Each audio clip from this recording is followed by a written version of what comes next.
하나님의 마음을 읽으라 라는 제목으로 은혜 말씀을 나누겠습니다. 다윗 왕이 모든 대적을 다 물리치고 나서 태평성대를 이룹니다. 나라가 평안하게 되었을 때에 하나님께 기도를 합니다. 하나님의 성전을 건축하고 싶다는 겁니다.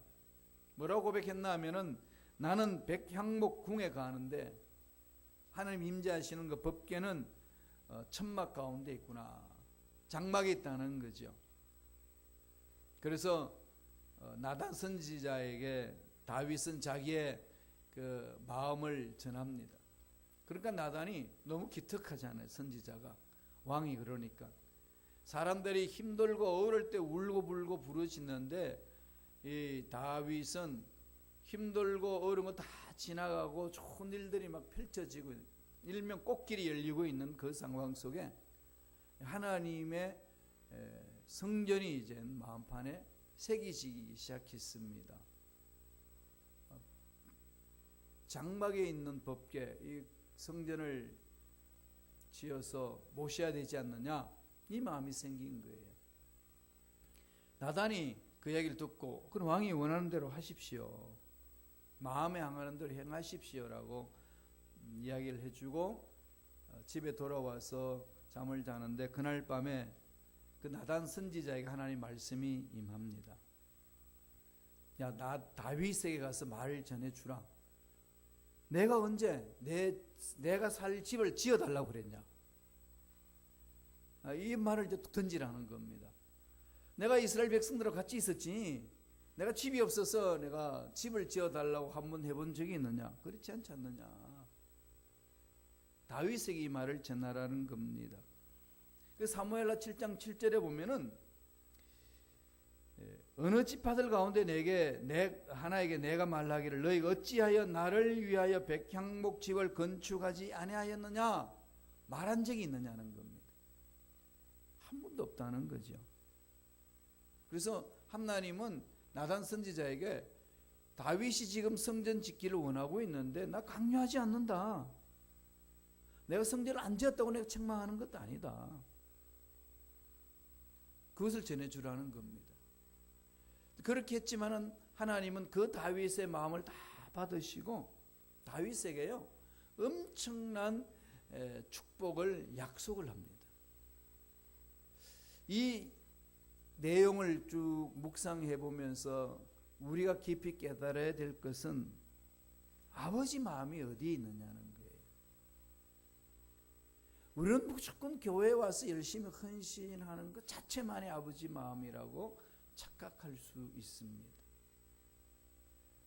창세기 보면은 가인과 아벨이 제사 드리는 장면이 나옵니다. 가인도 자기가 열심히 농사했던 곡식으로 첫 열매로 그걸 드렸습니다. 그런데 하나님은 그 가인 걸 안 받으셨어요. 그러니까 가인의 마음이 얼마나 분하겠어요. 그럼 자기 동생 아벨 것도 안 받으셔야 되는데 아벨 것은 그냥 받아주시고 자기 것은 안 받는 겁니다. 무시당하는 거 아니겠어요? 거절당함의 분노, 무시당함의 분노가 가인에게 일어납니다. 이건 우리 모두에게 일어나는 감정 아니겠어요? 그래서 엄청나게 책망을 듣죠.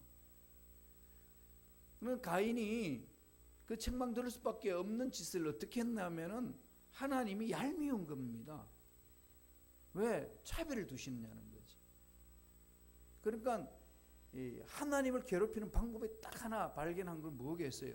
하나님이 그렇게 사랑하는 아벨을 쳐 죽여버리는 겁니다. 자기 이제 분을 풀기 위한 거죠. 그때 하나님이 찾습니다. 가인아, 너 지금 뭐 하고 있느냐? 아벨은 어디 있느냐? 그랬더니 내가 어떻게 아벨을 지키는 자입니까? 엉뚱한 소리를 하면서 갑니다. 최초의 살인자라고 이야기를 합니다마는 가인이 그런 일을 저질리기 전에 무엇을 했었어야 될까요? 내가 한 것에 대한 열매가 있다 없다, 실패다 성공이다, 이런 판단하기 전에 무엇을 해야 되죠? 정말 아버지 마음이 어디 있을까? 이걸 찾아야 되는 거 아니겠어요? 아버지 마음이 어디 있는가? 우린 신앙생활하면서 아버지 마음을 깊이 생각하지 아니하고 내 나름대로 틀을 짜서 신앙생활할 때가 많이 있습니다. 다윗도 좋은 자기 집에 살면서 하나님 아버지가 나에게 이런 복을 주셨는데 하나님 아버지가 이런 복을 주셨던 그 하나님의 은혜를 생각하면 나 혼자 여기서 살 수는 없지. 얼마나 마음이 이쁩니까?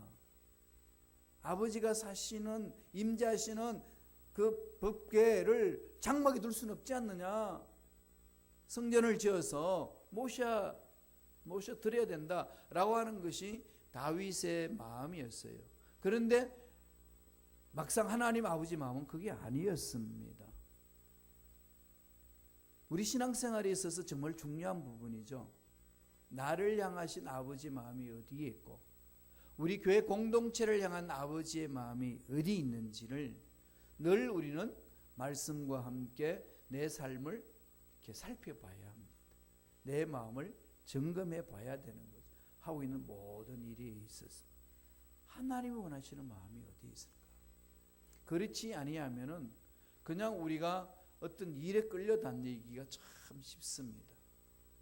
그 일을 하나님 일이기 때문에 일을 이루어야 되는 거예요. 그 일을 반드시 해내야 됩니다. 성전을 지어야 되는 거예요.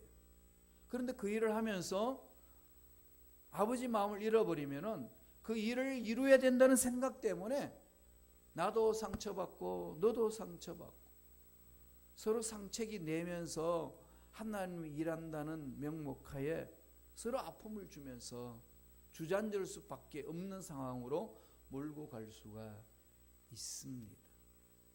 이게 오늘 현대교회에 일어나는 많은 현대교회에 많이 이런 일들이 일어납니다. 이럴 때 저와 여러분들이 깊이 되새겨야 될 부분은 내가 이 하는 일에 대해서 하나님이 뭘 원하시고 아버지 마음은 어디에 있는가? 나를 통하여서 하시고자 하시는 그 일의 아버지 마음은 무엇인가? 이게 중요한 거죠. 나단 선지자를 통해서 하나님이 하나님의 아버지 마음이 어디에 있는지를 다윗에게 알려줍니다. 어떤 마음이라고 그러시나요? 첫째로 하나님은 세우시고 지키시는 하나님이시다. 세워주시고 지켜주시는 분이라는 거죠. 말씀을 볼까요? 사무엘하 7장 8절의 말씀입니다. 사무엘하 7장 8절 다 같이 읽겠습니다. 그러므로 이제 내 종 다윗에게 이와 같이 말하라. 만군의 야훼께서 이와 같이 말씀하시기를 내가 너를 목장 곧 양을 따르는 데에서 데려다가 내 백성 이스라엘의 주권자로 삼고 하나님 아버지 마음은 다윗의 어떤 마음이죠? 주권자로 삼아서 머리가 되면 꼬리지 아니하고 너를 통해서 이 이스라엘 나라를 이끌어갈 것이다. 네가 이 일을 한다 안 한다 어떤 이것 가지고 지금 하나님의 마음을 돌이키고 하는 것 아니다. 이 말씀을 하시는 거죠. 하나님 아버지 마음은 온전히 다윗의 마음을 세우시겠다는 겁니다. 주권자로 세워서 하나님의 위대하심을 체험하시겠다는 거죠. 9절 보세요. 사무엘하 7장 9절을 보면은 내가 가는 모든 곳에서 내가 너와 함께 있어 내 모든 원수를 내 앞에서 멸하였은즉 땅에서 위대한 자들의 이름이 이같이 내 이름을 위대하게 만들어 주리라. 너와 함께 있어 만들어 주리라. 그러니까 지금 하나님 아버지 마음은 어디에 있죠? 나와 함께 교제를 이루자. 너는 그냥 나와 함께 더불어 사는 것이 중요하다. 이걸 계속 강조합니다. 나중에 마태복음 1장 1절에 보면은 신약 성경의 제첫 규절이 어떻게 시작하죠? 아브라함과 다윗의 자손 예수 그리스도의 세계라. 성경에서 가장 많이 나오는 이름이 다윗이죠. 하나님은 다윗을 통하여서 하나님의 역사를 일으키시기를 원하고 있습니다. 여기에 마음을 두고 내가 해야 될 일을 뭔지를 찾아 나가는 거죠. 그나마도 다윗은 하나님의 말씀에 순종하는 자이기 때문에 나단 선지자가 딱 말하면 그 자리에서 무릎을 꿇습니다. 하나님이 이루시자 하시는 것은 세워주는 거죠. 우리를 지켜주시고 세워주시기를 원합니다. 우리를 혼내고 책망하고 넘어지게 하시는 분이 아닙니다. 하나님 아버지 마음을 정확히 아셔야 돼요. 일을 잘했다 못했다 그것 때문에 하나님이 그냥 단순히 책망하고 잘라버리고 그러지 않습니다. 예수님 마음도 베드로가 그렇게 부인하고 도망가도 끝까지 추적하시잖아요.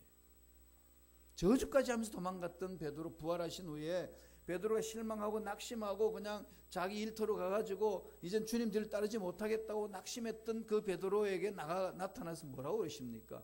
그 마음을 다 만져주시잖아요. 그게 아버지 마음이에요. 저와 여러분들 그렇게 보살펴 주십니다.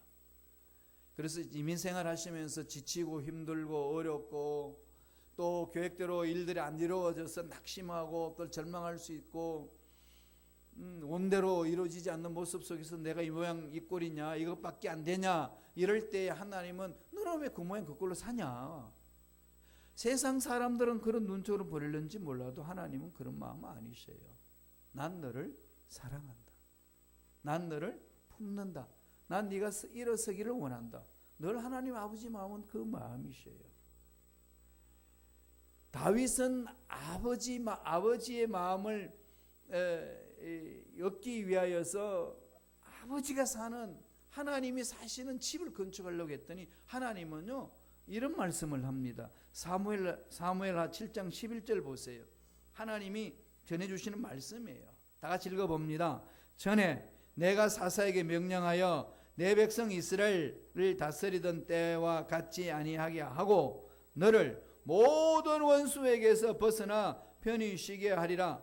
야훼가 또 내게 이르노니 야훼가 너를 위하여 집을 짓고 야훼가 너를 위하여 집을 짓고. 그러나 하나님 아버지 마음은 뭐죠? 저와 여러분에게 좋은 것들 주시고 세워주시고 지켜주시는 거죠. 그러면 우리들은 마음을 다 어디에 가야 될까요? 하나님 아버지께 집중해야 되는 거죠. 자꾸 현실을 보고 나의 연약함을 보고 일들 안 풀어지는 것 보고 낙심하고 주저앉아 버리면은 아버지 마음을 모른다는 거죠. 아버지의 마음은 저와 여러분들을 세워주시기를 원합니다. 지켜주시기를 원합니다.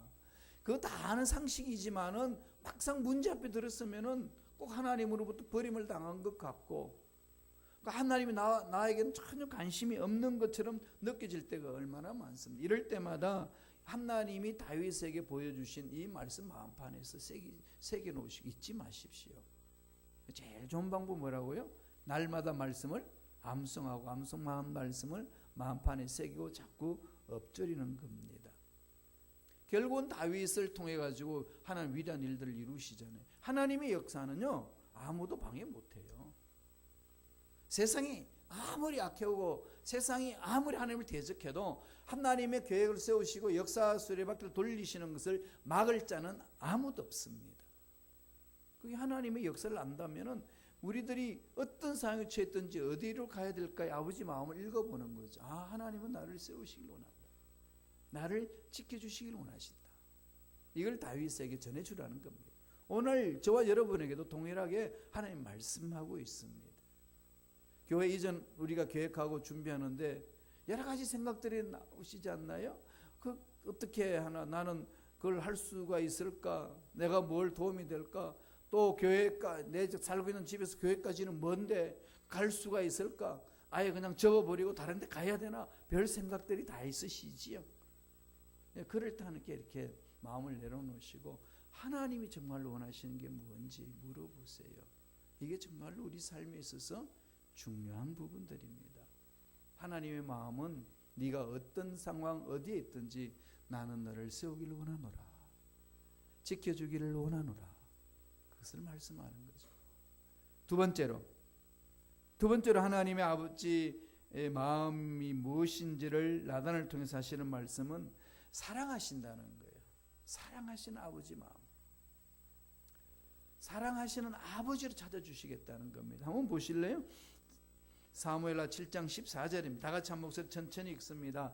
나는 그에게 아버지가 되고 그는 내게 아들이 되리니 그가 만일 죄를 범하면 내가 사람의 매와 인생의 채찍으로 징계하려니와 아버지가 되어 주신다는 거죠. 아들 되게 한다는 겁니다. 아버지가 아들을 지켜주시고 아버지가 아들에게 축복을 주시고 아버지가 아들을 지켜주시고 이끌어 주시겠다는 그 약속을 하고 있습니다. 죄를 범했다고 잘라버리고 멸망시켜버리고 그런 분이 아니라 잘못했으면은 채찍질을 한다는 거죠. 15절에 보면은요, 더 나아가서 그럽니다. 이 말씀을 하셔요. 다 같이 한 목소리 읽겠습니다. 내가 내 앞에서 물러나게 한 사울에게서 내 은총을 빼앗은 것처럼 그에게서 빼앗지는 아니하라. 하나님이 지금 다윗의 마음을 꿰뚫어 보르잖아요. 지금 사울은 나를 배반하고 나를 저버리고 그렇게 갔지만 난 네 마음을 안다. 참 네가 백향목 지은 집에서 큰 집에서 살면서 내가 산다고 하는 그 장막에 벗겨가 있다고 해서 마음 좋아하려고 있는데 걱정하지 마라. 내가 원하는 마음 네가 잘 되기를 원한다. 이거잖아요. 아버지들은 부모님들은 자식 잘 되는 것만 봐도 기쁘고 즐겁지 않습니까? 하나님 그렇게 오신다는 거예요. 그에게서 빼앗지 않으리라. 절대로 네 왕권을 빼앗지 않고 주권을 빼앗지 않고 너를 피하지 아니하겠노라. 그렇게 말합니다. 이 정도 되었으면 우리 마음 기쁨과 평안이 있지 않습니까? 그런데 여러분 캐슈마크를 달죠. 그런데 하나님 왜? 내 삶이 이렇게 힘들고 어렵습니까? 왜 그럴까요? 나를 세우기 위한 겁니다. 주위에 사람을 세워서 그 사람을 막대기로 사용하시고 그 사람을 채찍으로 사용하셔서 나를 훈련시키는 거예요. 이거 하나님 이끄시는 손길을 체험하지 못하면 시험 들어서 일을 못합니다. 왜 저 사람이 나를 괴롭힐까? 왜 저 사람이 저런 말을 해가지고 나를 어렵게 만들까? 왜 그러죠? 그런 사람이 있어야 내가 기도하게 되고 매달리게 되고 하나님을 찾게 되는 겁니다. 아버지는 자식을 올바른 길로 가기를 원합니다. 고아원 출신 사람들이 그래요. 입양됐는데요. 제일 가슴이 아픈 거는요. 친자식은 그 아빠 엄마가 매를 들고 때리는데 자기는 안 때린대요. 그게 제일 가슴이 아프대요. 입양됐기 때문에. 왜? 잘못 생각할까 봐 양부모들이 그걸 학대한다고 생각할까 봐 감히 손을 못 댄다는 거예요. 매를. 그러나 자식은 그냥 친다는 겁니다. 매로. 그때에 오는 이 소외감은 이루 말할 수 없대요. 그런데요. 그게 더 깊어져 가지고 나중에 아버지가 매를 들고 해초를 때릴 때에 그 해초리 맞는 그 아픔은 너무 감격스럽다는 거죠. 야, 이제 내가 드디어 아들이 됐구나. 정말 내가 친아들처럼 됐구나. 이걸 느낀다는 겁니다. 하나님 아버지가 나의 친아버지면은 나의 잘못에 대해서 어리석은 삶에 대해서 다 두시겠어요? 채찍을 들죠. 때리죠. 이 사람을 통해서 이렇게 맞고 저 사람을 통해 저렇게 맞습니다. 곧 그것은 뭘까요? 하나님이 나를 사랑하신다는 겁니다. 나는 지금 전혀 그런 게 없는데요. 물어보세요. 내가 아직까지 지금 고한지. 친자식은요 그냥 두지 않습니다. 잘못된 것들을 그냥 하나님이 올바른 길로 가기 위해서 만지지 않나요? 하나님이 그러십니다. 사도 바울이 로마서 8장에서 그걸 설명을 해줘요. 15절 17절에 보면 제가 읽어드릴게요. 양자의 영을 받았으므로 우리가 아빠 아버지라고 부르짖느니라. 그리고 마정이 17절에 보면요. 그리스도와 함께 상속자니 우리가 그와 함께 영광을 얻기 위하여 고난도 함께 받아야 할 것이니라. 이게 하나님 자녀들이 누리는 특권이고 의무입니다. 히브리서 12장 6절에서 8절에 보면은요. 주께서 그 사랑하신 자를 징계하시고 그가 받아들이는 아들마다 채찍질 하심이라 하였으니 너희가 참음은 징계를 받기 위함이라. 하나님이 아들과 같이 너희를 대우하시나니 어찌 아버지가 징계하지 않는 아들이 있으리요. 징계는 다 받는 것이 그늘 너희에게 없으면 사생자여 친아들이 아니니라. 히브리서 12장 6절에서 8절까지 그것을 말씀합니다. 신앙생활할 때에 하나님의 아들들은 힘들어요. 세상에서 힘듭니다. 그러나 하나님 품 안에 안기도록 이끄시는 거죠. 수고하고 무거운 짐진 자들아 다 내게로 오라. 내가 너를 편히 쉬게 하리라. 힘들고 그러니까 어디로 가요? 하나님 품으로 가죠. 목사님을 통해서 성도들이 힘들 때 하나님께 매달리는 것밖에 없잖아요. 성도들을 통해서 목사님이 상처받고 힘들면 어디로 가죠? 하나님께 매달릴 수밖에 없어요. 주 안에 들어가야만이 진정한 안식을 얻을 수 있기 때문에 그렇습니다. 그래서 우리는 말씀을 붙드는 거죠. 그리고 하나님의 사랑을 듬뿍 체험하고 하나님의 사랑을 체험하니까 그 하나님의 사랑을 체험한 자들이 저와 여러분들 해야 될 일은 말씀을 또 붙드는 겁니다. 요한이 그렇게 말씀하고 있어요. 요한복음 14장 21절 볼까요? 다 같이 우리 한 목소리 천천히 읽겠습니다. 나의 계명을 지키는 자라야 나를 사랑하는 자니 나를 사랑하는 자는 내 아버지께 사랑을 받을 것이요 나도 그를 사랑하여 그에게 나를 나타내리라. 계명을 지키는 자야 나를 사랑하는 자다. 채찍질 맞는 게 친아들이다. 징계 맞는 건 당연한 거다. 이 험악한 세상에 이 죄악이 관영한 세상에 살면서 어떻게 하나님 뜻대로만 살 수 있느냐. 그런 잘못하니까 하나님이 징계도 주고 채찍질하는 것 아니냐. 신앙생활 힘들고 어렵고 왜 이렇게 앞길이 그냥 가시밭길 갔습니까? 그 말 할 필요 없다는 거죠. 사랑하기 때문에 그런 거다. 할 일은 매달리라는 겁니다. 어디로? 말씀 안으로.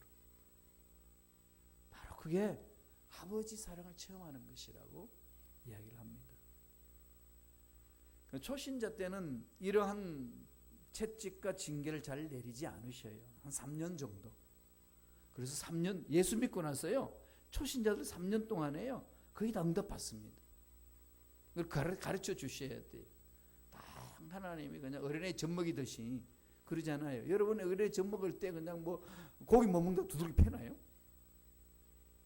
그냥 뭐 다 토해내도 씻어내고 젖먹이고 그냥 뭐 소화시키지 못할까봐 그냥 입에서 씹어서도 넣어주고 막 그러잖아요. 그러고 나서 이제 키웁니다. 나중에 이제 애가 그냥 다 컸는데도 엄마 씹어서 줘. 이러면 어떻게 되겠어요? 젖이나 뭐지를 먹으려고 그러고 대학생이 엄마 젖 달라고 그러고 이러면 되겠어요? 그런데 오늘날 우리 현대 그리스도인들이 그러고 있다는 겁니다.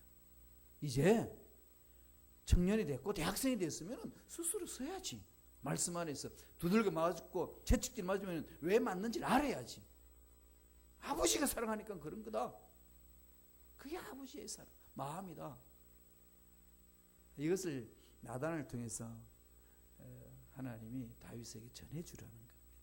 오늘 저와 여러분에게도 동일합니다. 나에게 문제 있고 고난 있는 것은 하나님이 나의 친아버지시기 때문에 나를 만나주시는 방법이고 나를 올바로 세워주시기 위한 것이구나. 이렇게 바라보시고 한 걸음 한 걸음씩 가다 보면은 정말로 하나님이 만들어주시는 허락해주시는 하늘 문을 여시는 엄청난 복을 받을 줄로 믿습니다. 우리의 삶은 그거예요. 신앙삶은. 마지막 세 번째로 또 무엇을 약속해 주시냐면 아버지 마음이 이렇다는 거예요. 영원히 함께 하신다는 거죠. 함께. 그것도요. 일순간으로 함께 하는 게 아니라 영원히. 이런 것 때문에 힘 얻는 거 아니에요? 저도 힘들고 어려우면은 예수님이 마태복음 28장 20절에서 뭐라고 말씀하시나요? 볼지어다 세상 끝날까지 내가 너희와 영원토록 함께하리라. 이제 함께 하십니다. 여러분들이 힘들고 어려운데 함께 하십니다. 자녀들 양육하고 직장생활하고 사업 해나가시는데 힘든 일들요 함께 하셔요. 하나님이. 우리 교회 공동체 이전하고 이런 일 저런 일 일어나는 일에 있어서 여러 힘든 일 있지만은 하나님 함께 해주시는 거예요. 아버지 마음은요 우리가 그 어렵고 힘든 중에서 일어서기를 원하고 또 일어설 수도 힘을 주신다는 겁니다. 늘 그런 마음으로 우리에게 맡겨주신 일들을 감당한다면 능치 못할 일이 어디 있겠습니까? 함께 하신 하나님. 7장 13절입니다. 다 읽어보겠습니다. 사무엘하 7장 13절. 그는 내 이름을 위하여 집을 건축할 것이요 나는 그의 나라 왕위를 영원히 경고하게 하리라. 일순간으로 경고하는 게 아니라 영원히 경고하는, 이 영원성 때문에 우리는 이 허무나 공허에서 벗어날 수 있잖아요. 막 열심히 살다가도 여러분 죽는다 생각하면은, 다 떠나야 된다고 생각하면은 공허하잖아요. 허무하죠. 인생이 허무하기 짝이 없어. 그럽니다. 다 사라져야 되니까. 이렇게 사랑스러운 사람들 얼굴 볼 날도요 100년 후면 없어요. 이 지상에서는. 그렇게 생각하면 허무하잖아요. 그런데 거기서 벗어날 수 있는 유일한 길은요 다른 거 없어요. 영원한 하나님을 만나시는 거예요. 영원한 하나님을 만나면은 하나님과 영원토록 지내기 때문에 그 하나님을 만난 사람은 다 영원히 만나는 거죠. 여기에 소망이 있는 겁니다. 이게 우리의 자유함을 얻는 거 아니겠어요? 영원히 경고하게 한다. 7장 16절 한 번 더 볼까요? 7장 16절 다 같이 읽습니다. 내 집과 내 나라가 내 앞에서 영원히 보존되고 내 왕위가 영원히 경고하리라 하셨다 하라. 이 신약 성경에서 예수 그리스도가 오셔서, 다윗의 후손인 예수 그리스도가 오셔서, 메시아로 오셔서 영원한 하나님 나라의 왕으로 자정하신다는 것을 예표로 보여주시는 거죠. 예수 믿는 저와 여러분도 왕같은 제사장으로서 영원한 주님과 더불어 사는 겁니다. 그래서 그 영혼을 바라보면서 이 세상 육체를 입고 이 세상에서 정해진 시간 내에 정해진 에너지 속에서 그냥 그것을 우리가 경험하고 나아가는 겁니다. 그러니까 이 땅에서 잘 되고 못 되고 그런 건요 사라지는 거예요. 그죠? 잘 돼도 사라지고 안 돼도 사라지는 겁니다. 그럼 이게 인생이 전부라고 착각해가지고 중리산이 마음을 접어버리면은 하나님의 이 영원한 마음을 모른다는 거죠. 아버지 마음을 몰라서 그런 겁니다. 힘들고 어려우실 때마다 이것을 바라보세요. 저도 늘 하나님 앞에 그럽니다. 하나님 다시 시작하겠습니다. 하나님 나라는 뭐부터 시작하죠? 회개하는 자는 하나님 나라 들어가는 거잖아요. 그죠? 하나님 나라는 회개에서도 시작합니다. 아무리 죄를 많이 져도 회개하는 순간 다시금 하나님 나라가 시작되는 것이고, 아무리 실패해도 전능하신 하나님을 믿고 다시 시작하면 되는 거 아니겠습니까? 다시 시작하는, 교회 공동체도 다시 시작하는, 내 삶도 다시 시작하는 것. 살아계신 하나님이 영원토록 함께 하시겠다고 약속하고 계시는데 왜 우리가 이 세상의 문제를 가지고 주저앉아 버려야 된다는 겁니까? 그럴 수 없다는 거죠. 이 영원히 하나님 함께 해주시고 경고하게 하신다는 것만 마음판에 새겨지면 무슨 마음이 생기죠? 감사가 넘쳐나는 거죠. 그래서 항상 감사할 수 있습니다. 한국에서 메일이 하나 왔어요. 목사님 요새 너무 힘들고 어렵고 힘 빠져요. 소망도 없습니다. 이럴 땐 어떻게 살아야 됩니까? 야, 세상 어딜 가도 없다. 묻더라고요. 제가 이제 참여해서 나도 이 세상에 어딜 가서 뭘 해도 그 순간뿐이지 마음 힘없고 재미있고 뭐 행복하고 이런 건 다 흑우더라. 그런데 어떻게 그렇게 밝게 사십니까? 딱 한 가지다. 그게 뭔데요? 돈도 아니고 명예도 아니고 세상 즐거움도 아니다. 딱 하나, 살아계신 하나님. 하나님은 영원토록 변함이 없다. 그 하나님께 집중해봐라. 에이, 되게 단순하대요. 그래, 진리는 단순한 거예요. 진리는 단순한 거예요. 하나님이 나를 사랑하는 것, 하나님 나를 지켜주시는 것, 하나님 나를 세워주시는 것, 하나님이 나를 붙들어 주시는 것, 그게 집중할 때에 내가 힘을 얻는 것이고 기쁨을 얻는 것이고 용기를 얻는 것이지, 세상에서 잘 돼가고 세상에서 돼가는 것은 순간적인 뿐이다. 그게 안 되면 어떡할 건데. 젊을 때 기쁘고 돈 많을 때 기쁘고 일이 잘 풀릴 때 기쁜데 일도 안 풀리고 돈도 없고 젊지도 않고 자꾸 늙어가면 어떡할 건데. 기쁨 다 어디 갔는데. 하나님 나라에서는 영원토록 함께 하시는 은혜가 있기 때문에 항상 기뻐할 수 있고 쉬지 말며 기도할 수 있고 범사에 감사할 수가 있는 줄로 믿습니다. 이게 신앙인이라는 거예요. 하나님이 그것을 오늘 나단을 통해서 말해주면서 다윗에게 전해주라는 겁니다.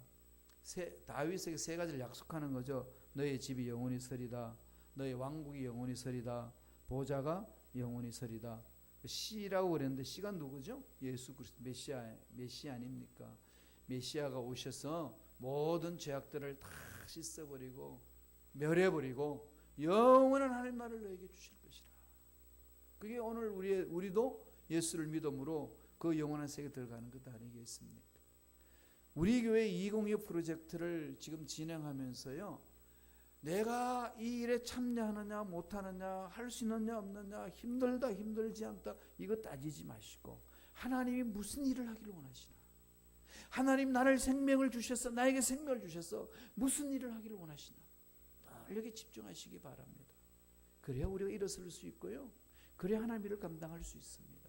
환경을 보고 사람을 보면은요, 실망할 수밖에 없고 낙심할 수밖에 없고 하나님 볼바로 설 수가 없습니다.